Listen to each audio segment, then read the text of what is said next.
한 요 정도 두께로 이렇게 해서 제가 한 2덩어리만 잘라서 한번 보여드릴게요. 안심이라고 해서 이게 이제 제일 중간에 셔도 불량이라고 있어요. 선생님 혹시 매출도 확인이 되나요?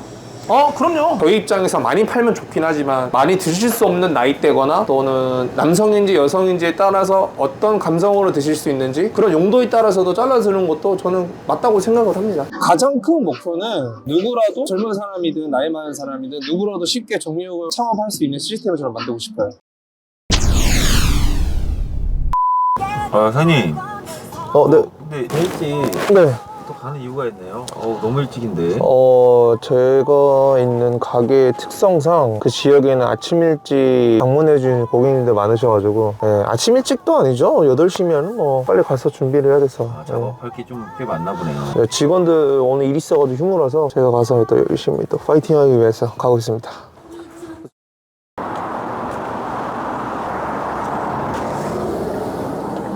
아침에는 이렇게 모닝커피를 원래 이렇게 꼭 드시나요? 아니면은 가급적이면 저는 먹는 편이에요. 피곤하셔가지고. 그렇죠. 근데 이제 뭐 커피 한 잔 먹으면서 내 자신에 대한 위로 같은 것도 있는 것 같아요. 그냥 오토파일럿 켜놓고 천천하게. 오토파일럿이요? 네. 그게 뭐죠?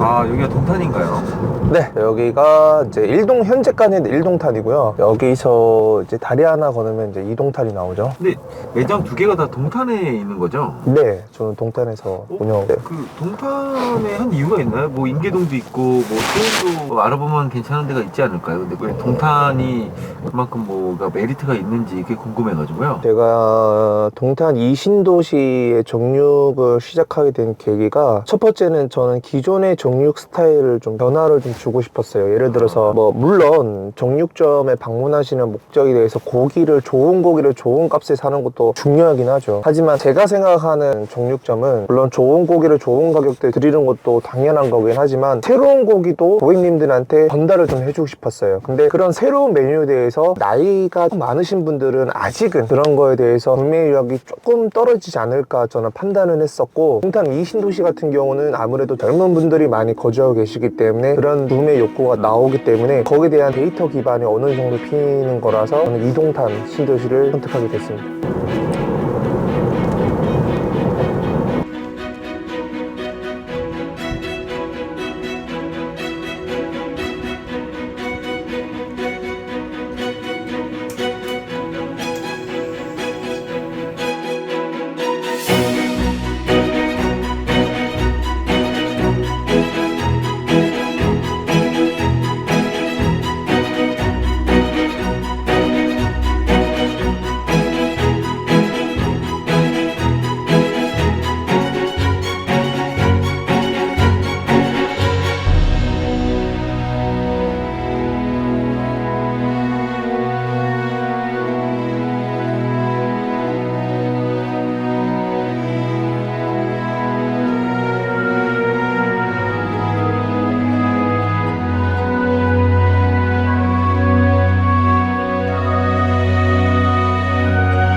가브리살라 하시게요?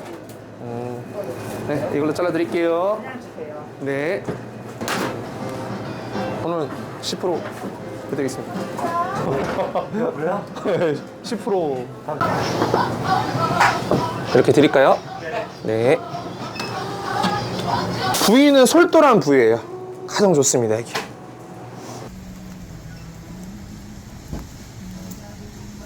아침부터 바쁜데요, 근데? 근데 매장마다 좀 차이가 있는 것 같아요. 바쁜 매장이 있을 거고 안 바쁜 매장이 있을 거고. 근데 저는 시스템 자체를 이렇게 만들어 버려가지고 세종이 가장 좋아하는 부위라고 많이 알려져 있죠. 제가 먹어야겠다. 이 부위는 뭔가요? 이거는 항정살이고 저희가 흔히 생각할 때 약간 어깨 쪽? 네, 어깨예요? 네, 어깨 쪽이라고 조금 표현하는 게 좀 가볍고. 항정살이라 초목살 써는 게 막 회 써는 거랑 비슷하게 써세요. 제가 예전에 횟집 뷔페를 해가지고 거기에서 이제 일찍 가셨어요? 네, 잠깐 했었어요. 그래서 거기에 스킬이 아무래도 몸에 좀 녹아 있어서. 근데 이렇게 하니까 기름도 손질도 깨끗하고 괜찮은 것 같아요. 배운 경험을 여기서 살리시는 거네요. 그렇죠. 토대로 한다는 표현이 맞는 것 같아요. 근데 저는 일반 오래 하신 정육하신 분들보다는 뭐 기술은 안 되지만 제 딸에는 깔끔하게 해서 드리는 게 제가 취향하고자 하는 방향이라서 그렇게 드리고 있어요.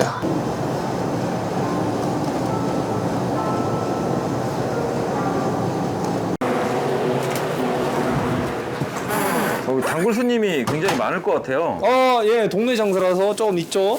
고기 품질이 굉장히 네. 좋나 봐요, 이 정점이. 지금 이 부위 같은 경우는 이제 앞다리 쪽에 붙어 있는 꾸리살이라는 부위인데 보통 육전, 육회, 그다음에 다짐육, 뭐 맞는 부위긴 하죠. 육회가 이렇게 고기가 덩어리 컸구나, 원래. 네, 그렇죠. 근데 여기 심이 있어가지고 이거는 잘 손질해서 드려야 됩니다.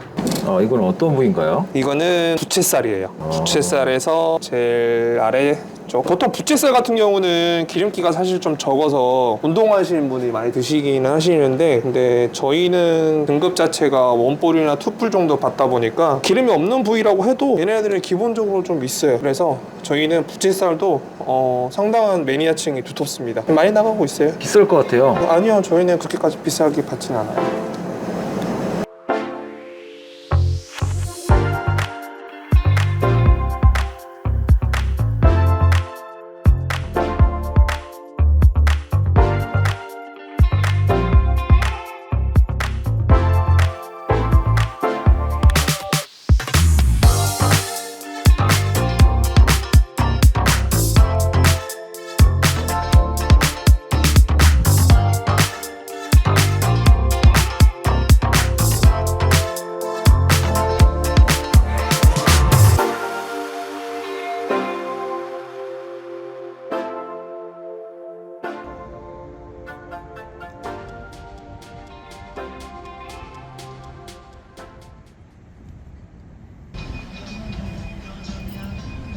네, 162개요.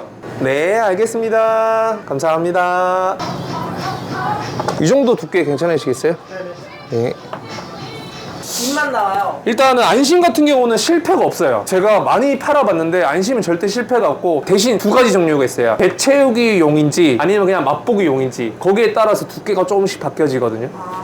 보통 가정에서 드시는 스테이크용 같은 거는 한 3cm에서 5cm 사이로 많이 해드리는데, 그러면은 굽기가 좀 힘드실 거고, 보여드릴게요. 한 요 정도 두께로 이렇게 해서 제가 한 두 덩어리만 잘라서 한번 보여드릴게요. 안심이라고 해서 이게 이제 제일 중간에 샷도우 불향이라고 있어요. 네, 이게 가장 대충 구워도 맛있는 부위거든요. 감사합니다. 안녕하세요. 고기에 대한 지식이 네. 상당히 많으신 것 같은데 좀 공부를 따로 하시는 건가요? 아니면 일하면서 이렇게 자연스럽게 터득하신 건가요? 사실 제가 먹는 걸로 되게 좋아했었어요. 먹는 거 엄청 좋아해서, 거기에서도 고기 싫어하는 사람 잘 없잖아요. 근데 먹는 것도 좋아하고 고기도 좋아하는데 진짜 좋아하는 부위가 뭔지 이제 찾게 되는 거예요. 고기에 대한 공부가 시작된 게 아닐까? 근데 저도 종육을 하면서 딴 데 가서 맛있다고 드셨다고 하셨는데 정작 무슨 부위인지 잘 모르는 거죠. 그래서 고객님들하고 대화를 통하면서 어떤 부위가 정확하게 본인들이 좋아하는지 저도 말씀을 드리면서 제가 찾아드리고, 여기는 이런 맛이 나고 저기는 저런 맛이 난다는 거를 설명드리는 재미도 좀 있는 것 같아요. 정육점 다니면서 이렇게 설명 친절하게 해주시는 분은 처음 봤어요. 근데 이거를 팔기 위한 목적보다는 고객님들하고 대화한다는 목적으로 하면은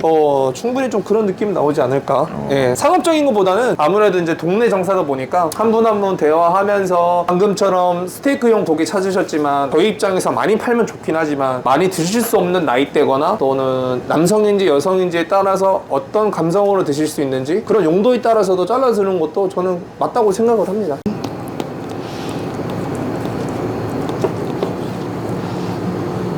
정육일을 네. 하시면서 네. 가장 좋을 때는 언제예요? 솔직히 말씀드려서 뭐 매출 높을 때죠. 그리고 이제 여기 이사 오신 분들께서 고기를 사러 오시고 남편분들한테, 어머님들이 이제 남편분들한테 꼭 여기서, 무조건 여기서만 사라고 할 때 그때 되게 감사한 게 많은 것 같은데. 이건 뭔가요? 네. 이거는 육회 소스인데 두 가지 종류가 있어요. 기름장 같은데? 네네, 이렇게 두 가지 종류가 있고, 제가 이제 옛날에 요리해서 만들었던 이거 하나는 육회 간장 소스 베이스의 육회 소스고, 이거는 고추장 베이스의 사시미 소스. 네, 제가 만들었어요. 육회 소스요? 네. 저희 이것 때문에 육회 손님이 진짜 많아요. 레시피는 비밀입니다.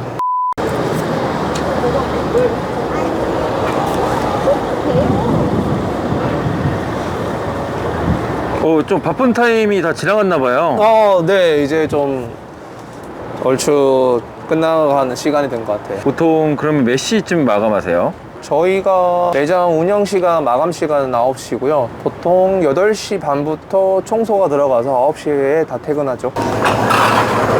일하면서 네네. 가장 힘들 때는 어느 때인가요? 가장 힘들 때는 저희가 이제 고기를 드린다고 해서 좋은 걸 드렸는데 자기가 생각한 부위가 아니거나 이건 진짜 진심인데 만족을 못 드린 것에 대해서 되게 아쉬워요.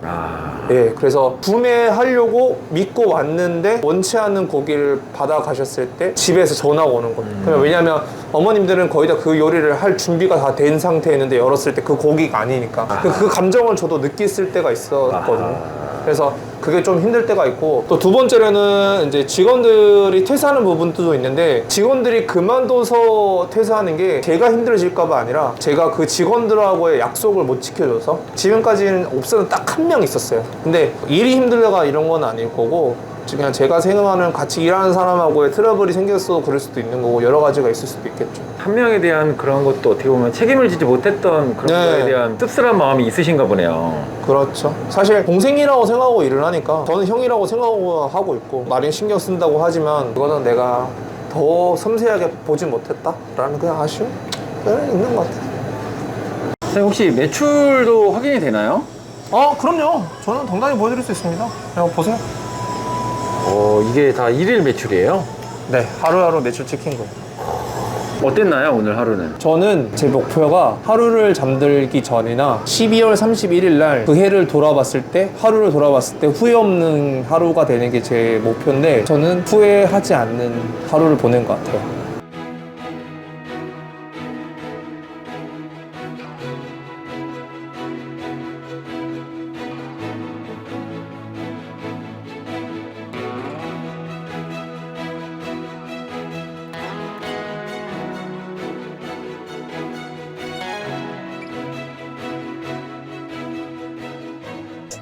면접을 되게 오래 보시네요. 면접을 진실되게 저는 본 것 같아요. 네, 되게 좋은 이야기를 많이 해주셨는데 네네네. 앞으로 꿈이 크신 것 같아요. 정육점을 운영하시면서 그 매장 하나로 그치는 게 아닌 것 같으신데 네네. 어떻게 앞으로의 목표가 혹시 어떻게 되는지 알 수 있을까요? 가장 큰 목표는 누구라도, 젊은 사람이든 나이 많은 사람이든 누구라도 쉽게 정육을 창업할 수 있는 시스템을 저는 만들고 싶어요.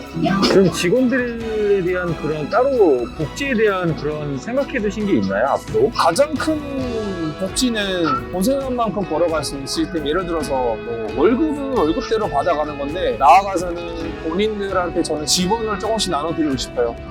지분이요? 그렇죠. 그 매장에서 일하는 담당자면 기본적인 월급은 제가 드리고, 계획된 월 매출이 있으면 거기에서 남는 순수의 뭐 몇십 프로씩 저는 드릴 생각입니다. 굉장히 좋은 제도인데요? 시행하고 있나요 지금도? 하고 있습니다. 참 2호점도 저희가 한번 또 가봐야 되는데 네네네. 또 다음 영상 때 저희가 2호점을 한번 가보는 걸로 하고 네네. 앞으로 이 정육점을 지원하는 친구들이 또 있을 거잖아요. 네, 영상을 그렇죠. 보고 네. 그런 친구들한테 또 하고 싶은 얘기나 네. 정육을 시작하시려는 분들에게 하고 싶은 얘기를 간단하게 뭐로 정리해 드릴 수 있을까요? 정육이 입문하시고 싶은 분들 많이 없으실 거라고 저는 생각드려요. 왜냐하면 그 분야는 되게 어려울 것 같고 힘들 것 같다는 생각이 되게 많아서. 근데 이 유튜브 영상을 보시고 댓글로 경험이라도 해보고 싶다면 언제든지 연락을 주세요. 그냥 저는 일하라고 말하지 않을게요. 그냥 옆에 와서 정육인들은 이렇게 하루를 시작하고 이렇게 일을 하고 있다는 걸 보여드리고 싶어요. 그리고 그만큼 고생하고 노력한 만큼 많이 벌어갈 수 있다는 모습도 느끼게 해드리고 싶어요. 댓글 많이 날려주세요. 감사합니다. 네, 감사합니다.